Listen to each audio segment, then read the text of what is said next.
It all started with a Craigslist ad. At the time, I was scrambling to find an apartment before the fall semester began. My sophomore year at college was about to start, and I was still commuting from my parents' house an hour away. I was desperate for my own place, some freedom, but the city was expensive, and anything near campus was well out of my budget, until I found that ad. $400 per month, utilities included, walking distance to campus, quiet building, shared apartment. I blinked at the screen. $400 a month. I thought it had to be a typo. Everything else I'd seen was at least double that. The rent alone would have been enough to sell me, but utilities included? I clicked the listing, eager to learn more. The pictures showed a decent apartment. Worn hardwood floors, a small kitchen, a shared bathroom, and 2 bedrooms. Cozy, nothing fancy, but perfectly livable. I clicked on the contact information and sent a message immediately. A reply came back within 15 minutes. A man named Mr. Garner, who claimed to be the landlord, said he could show me the apartment the next day. The only other detail was a curious one. You'll be sharing the apartment with one other tenant. They work nights and keep to themselves. You'll have the place to yourself during the day. One rule: do not disturb the other tenant. They value their privacy. It sounded quirky, but I didn't care. I figured it was just a reclusive night worker. Maybe someone who didn't want to deal with roommates. I could live with that, as long as I had my own space. The next afternoon, I met Mr. Garner outside the building. He was a tall, thin man in his early 50s, with graying hair and a stiff demeanor. He wore a faded gray suit, the kind you'd expect from a small-town lawyer or a mortician. His handshake was limp and cold, and his eyes didn't quite meet mine when he spoke. "This is the building," he said, gesturing to the old brick structure in front of us. It was wedged between 2 newer, shinier apartment complexes, the kind that had gyms and coffee shops on the ground floor. This building, however, looked as though it had been forgotten by time. The bricks were dark and crumbling in some places, and the windows on the upper floors were mostly dark, despite it being mid-afternoon. We entered through a creaky metal front door, and Mr. Garner led me up 2 flights of stairs, the air growing stale and cooler as we ascended. Finally, we stopped in front of a dark wooden door, with the number 3B hanging slightly askew. He unlocked it and gestured for me to step inside. The apartment was much as I'd seen in the photos. A bit smaller in person, but clean enough, with an old charm to it. The ceilings were high, the floors groaned with every step, and the walls had a faded floral wallpaper that had probably been there for decades. There was a faint, musty smell, but nothing a couple of open windows couldn't fix. "Here's the layout," Mr. Garner said, stepping in behind me. "You'll have your bedroom here." He pointed to the room on the left. "The kitchen and living area are shared, and the bathroom is at the end of the hall. The other tenant's room is on the right." He glanced at the closed door at the far end of the hallway, his face tightening briefly before he turned back to me. "And, as I mentioned in my message, they work nights. You probably won't see them. They sleep during the day. They keep to themselves. All we ask is that you respect their privacy." I nodded. "Of course." He smiled, though it didn't quite reach his eyes. "Good. If you're interested, I can have the paperwork ready by tomorrow." I didn't need to think twice. "I'll take it." At first, things were great. I moved in the next day, excited to finally have a place of my own. My classes were only a 15-minute walk away, and the apartment was surprisingly peaceful. Most of the time, it felt like I was living alone. My mysterious roommate, whoever they were, kept to their room during the day. I never heard them leave, but each morning when I woke up, their door was closed and the apartment was empty. I stuck to the landlord's rule: no knocking, no trying to meet them. At first, I didn't think much of it. It was a strange setup, sure, but people had their quirks. Maybe they were shy or just valued their privacy. In fact, the more I thought about it, the more I appreciated the arrangement. It felt like I had the whole apartment to myself most of the time, but after the first week, small, unsettling things started happening. It began with the noises. Late at night, after I'd gone to bed, I'd hear faint sounds coming from the other side of the apartment. It was subtle at first, the occasional creak of floorboards, the sound of a door softly closing, a shuffle of feet. Nothing too out of the ordinary. Old buildings creaked, and my roommate worked nights, after all. But over time, the noises became more distinct. One night, I woke up to the sound of something dragging across the floor, a slow, deliberate scrape, like furniture being moved. I glanced at the clock on my nightstand. It was 3:27 a.m.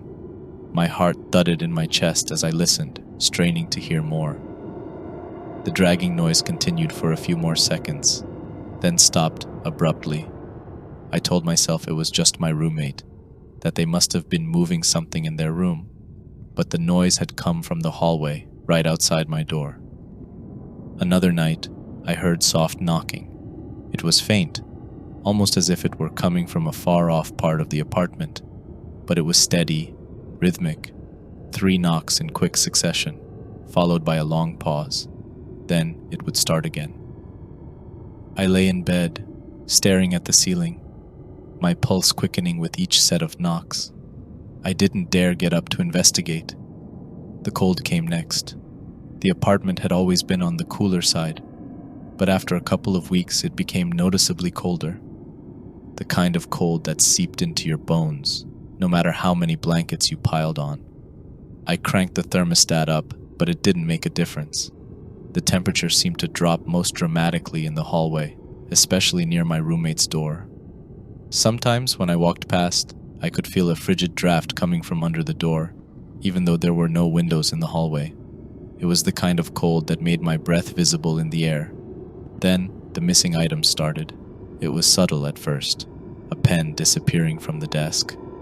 A cup left out in the kitchen moved to a different spot. Small things that I brushed off as forgetfulness. I had a lot on my mind with school and work, and it was easy to misplace things. But then larger items started to go missing. My phone charger vanished one night, only to reappear the next day in the bathroom. A hoodie I'd left on the couch disappeared for 2 days, before I found it neatly folded at the foot of my bed. One morning, I woke up to find the door to my bedroom slightly ajar. I was sure I had closed it before going to bed, but it wasn't locked. Maybe I hadn't pulled it all the way shut. At least that's what I told myself. The final straw came about a month after I moved in. It was a Friday night and I had been out late with friends. By the time I got home, it was well past midnight. The apartment was silent as usual, and the cold draft greeted me the moment I stepped inside. I tossed my keys onto the kitchen counter and headed straight for my room, exhausted from the night out. As I passed by my roommate's door, I noticed something strange. The door was cracked open just slightly. I froze, my hand hovering over the handle of my bedroom door. My roommate had never left their door open before. In fact, I had never seen that door open, not once since I'd moved in. For a long moment, I stood there, staring at the sliver of darkness beyond the door. The air was colder here, colder than it had ever been before. A part of me wanted to close the door and pretend I hadn't seen anything, but curiosity got the better of me. I took a step forward, peeking through the crack in the door. It was dark inside, but not completely. The faint glow of moonlight from the window illuminated the room just enough for me to make out the shape of a bed in the corner, a small nightstand, and nothing else. The room was bare, stripped of any personal belongings, no signs of anyone actually living there. The bed was neatly made, the covers undisturbed, as if no one had slept in it for a long time. My breath caught in my throat as I pushed the door open wider. That's when I saw the figure. A shadowy silhouette stood by the window, facing away from me, its outline barely visible in the dim light. It was tall, unnaturally thin, with long limbs that seemed to stretch into the shadows. My blood ran cold, and I took an involuntary step back, my heart hammering in my chest. "Hello?" I whispered, my voice barely audible. The figure didn't move. I swallowed hard, the icy air making my breath come out in visible puffs. I wanted to run, to slam the door shut and lock myself in my room, but something kept me rooted to the spot, a mixture of fear and disbelief. Then, slowly, the figure began to turn. I backed up, my mind screaming at me to move, to get away, but I couldn't take my eyes off the figure as it turned to face me. The moonlight illuminated its face, or rather, the lack of one. Where a face should have been, there was only darkness, an empty void that seemed to pull at the edges of my vision, distorting the room around it. I gasped, stumbling backward, my hand fumbling for the door handle behind me. The figure took a step forward, its movement slow and deliberate, as if it were testing the air around it. The cold intensified, the temperature plummeting to the point where I could feel the frost biting at my skin. Without thinking, I slammed the door shut, my hands trembling as I locked it. My chest heaved with shallow, panicked breaths as I pressed my back against the door, listening for any sign of movement on the other side. Silence. The cold draft seemed to retreat, and the apartment was still again, save for the sound of my own ragged breathing. I stood there for what felt like hours, too terrified to move, waiting for something, anything to happen, but there was nothing. Eventually, I forced myself to move, stumbling toward my room on shaky legs. I locked the door behind me and collapsed onto my bed, my mind racing. I didn't sleep at all that night. The image of the faceless figure by the window haunted me, replaying over and over in my mind. The next morning, I called Mr. Garner. I told him everything, the noises, the cold, the missing items, and the figure in the room. My voice trembled as I spoke, but I didn't care. I needed answers. I needed to know what was going on in that apartment. Mr. Garner listened in silence, his voice calm and detached when he finally spoke. "I told you not to disturb them," he said quietly. "What? What is it?" I asked, my voice barely above a whisper. There was a long pause on the other end of the line, and when Mr. Garner spoke again, his voice was low, almost regretful. "The tenant," he said slowly, "has been there a long time, longer than you or I could imagine. They don't bother anyone as long as they're left alone." I swallowed hard, my mouth dry. "But what are they?" Mr. Garner sighed. "There are some things better left unanswered." I hung up the phone, my hands shaking. The silence in the apartment felt heavier than it had before, as if the very walls were closing in on me. I stood there, staring at the phone in my hand, my mind racing with the words Mr. Garner had just spoken. Some things are better left unanswered. What did that even mean? Was he trying to tell me that whatever was in that room wasn't human? That I'd been living with something else, something unnatural? I paced back and forth in the small living room, my thoughts spiraling. The figure I'd seen last night, the cold draft, the knocking, all of it seemed to connect, but none of it made sense. Was it possible I'd imagined it? Maybe the stress of school, combined with the strangeness of the living situation, had gotten to me. But the cold I'd felt, the way the figure had turned to face me, that void where its face should have been, I hadn't imagined that. I couldn't have. I glanced down the hallway, my eyes drawn to the closed door at the end, the door to my roommate's room. My pulse quickened, and I felt a knot form in my stomach. I knew I should just leave, pack up my things, and find another place to live.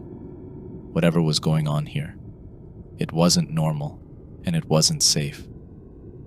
But I couldn't shake the feeling that I needed answers. Mr. Garner had been evasive, deliberately vague.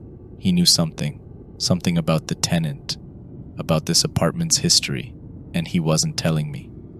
And now that I knew there was something dark and dangerous behind that door, I couldn't just walk away. I had to know the truth. I grabbed my phone and searched for the building's address online, hoping to find something, anything, that might explain what was happening. I combed through old news articles, property records, and message boards, but nothing seemed out of the ordinary. The building had been around for decades, but there were no reports of hauntings, no mentions of any tragic deaths or disappearances. I felt my frustration mounting. There had to be something. People didn't just vanish from history, not like this. And then I found it, a small, forgotten blog post from nearly 20 years ago. The title read, "The Haunting of 3B, a Tenant's Final Words." My heart skipped a beat as I clicked the link, the page taking a few seconds to load. The post was written by a woman named Jessica, who claimed to have lived in the same apartment I was now occupying. The entry was short, but it was enough to make my blood run cold. I moved into 3B a month ago. The rent was cheap and the landlord seemed desperate to get someone in there. I didn't think much of it at the time, but now I know why. There's something wrong with this place. Every night I hear noises coming from the other bedroom, the one I was told to stay away from. I've never seen the tenant, but I can feel their presence. It's cold, so cold in the hallway. And sometimes, when I walk past their door, I swear I hear whispers. I tried to talk to Mr. Garner about it, but he just told me the same thing he told the last tenant. Don't disturb them. But I can't ignore it anymore. I've started waking up in the middle of the night with the feeling that someone is standing at the foot of my bed, watching me. And when I try to turn on the lights, they don't work. I'm leaving tomorrow. I don't care about breaking the lease, I just want to get out of here. The post ended abruptly. There were no other entries, no updates, nothing to suggest whether Jessica had actually left or what had happened after she wrote those words. But it was enough to confirm what I'd been dreading. This wasn't the first time something strange had happened in 3B, and it probably wouldn't be the last. I sat back in my chair, my hands trembling as I stared at the screen. I wasn't alone in this. Someone else had experienced the same things I had. The cold, the noises, the overwhelming sense of dread. But what happened to Jessica? Did she ever leave? Or had she become another victim of whatever haunted this apartment? I knew then that I couldn't ignore it any longer. I had to go into the room. I spent the rest of the day building up the courage. I told myself I'd just peek inside, maybe take a quick look around and then leave. I'd already broken the landlord's rule by peeking inside last night, and there was no going back now. If there were any answers to be found, they were behind that door. The sun was setting by the time I finally stood outside my roommate's room. The cold draft was stronger here, and I could feel the chill seeping through the doorframe, making my skin prickle. I hesitated, my hand hovering over the doorknob. Every instinct in my body screamed at me to turn around, to get out while I still could. But I couldn't leave without knowing. I took a deep breath, my heart pounding in my chest, and slowly turned the handle. The door creaked open, revealing the same dark room I'd glimpsed the night before. The air inside was freezing, colder than the hallway, and the faint scent of something rotting lingered in the air. I swallowed hard, my breath visible in the dim light as I stepped inside. The room was eerily quiet, the silence pressing in on me from all sides. The bed was still neatly made, the sheets undisturbed, as though no one had slept in it for years. The small nightstand beside the bed held nothing but an old, dusty lamp. The window was closed, but the draft was stronger here, like the cold was radiating from somewhere deep within the walls. I moved further into the room, my footsteps barely audible on the wooden floor. The figure I'd seen the night before was gone, but the oppressive feeling of being watched remained. I could feel eyes on me, even though I was alone. I approached the window, my breath coming in shallow gasps.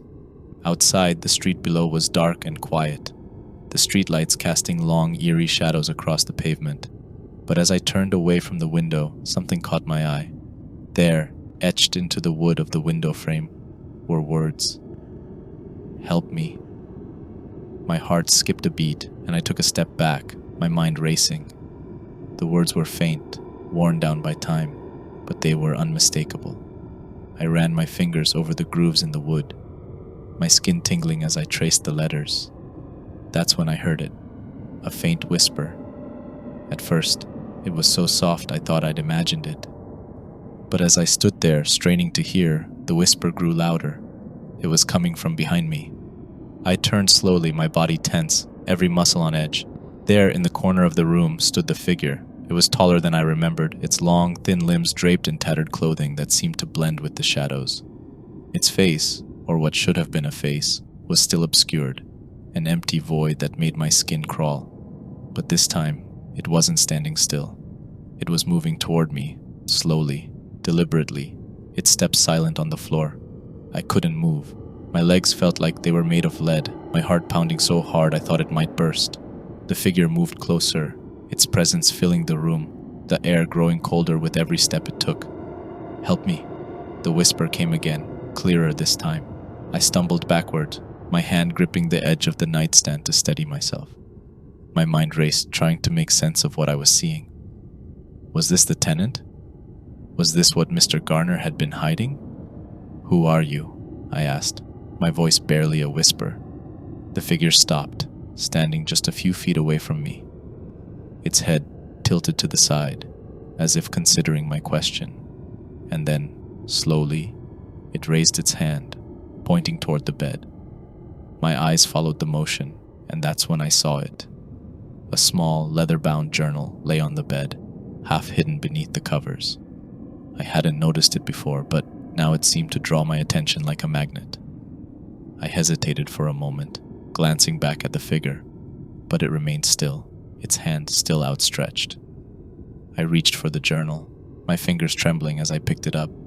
The leather was old and worn, the pages yellowed with age.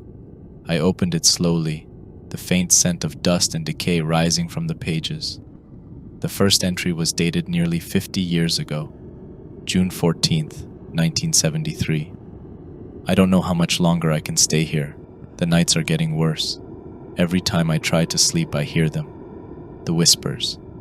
They're always there, always waiting. Mr. Garner says it's nothing, that I'm just imagining things, but I know what I've heard. There's something in this apartment, something wrong. I can feel it, watching me. It's always cold in here, so cold. I'm leaving tomorrow. I can't stay here any longer. I don't care about the money. I just want to be free of this place."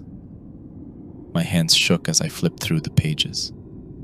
Each entry was more desperate than the last, the handwriting growing more frantic, more uneven. The tenant, whoever they had been, had lived through the same experiences I had. The cold, the noises, the whispers, but they hadn't made it out. The final entry was dated 2 days later, June 16th, 1973. It's too late. I tried to leave, but the door wouldn't open. No matter how hard I tried, it wouldn't budge. I'm trapped here. I don't know how, but I can feel it. The apartment won't let me go. The whispers are louder now. They're always here, always telling me the same thing. Stay, stay, stay. I don't want to, but I can't fight it anymore. It's too strong. I'm too weak. If anyone reads this, please, help me. Don't let it take you too. I stared at the final words, my heart pounding in my chest. The air around me seemed to thicken, the cold seeping into my bones. The figure in the corner remained motionless, but its presence was overwhelming, suffocating. I dropped the journal, stumbling toward the door, my breath coming in ragged gasps. I had to get out. I had to leave before it was too late. But as I reached for the doorknob, the whisper came again, louder this time, echoing in my mind. Stay. The door wouldn't open. I twisted the knob, pulling with all my strength, but it wouldn't budge. Panic surged through me as I slammed my shoulder against the door, but it was no use. I was trapped. Behind me, the figure moved closer, its presence filling the room like a heavy weight pressing down on my chest. "Please," I whispered, my voice trembling. "Let me go." But the figure didn't respond. It just stood there, watching me with that empty, faceless gaze. I sank to the floor, my back pressed against the door, tears streaming down my face as the cold crept deeper into my bones. And then, in the silence, I heard the final whisper. "You belong here now."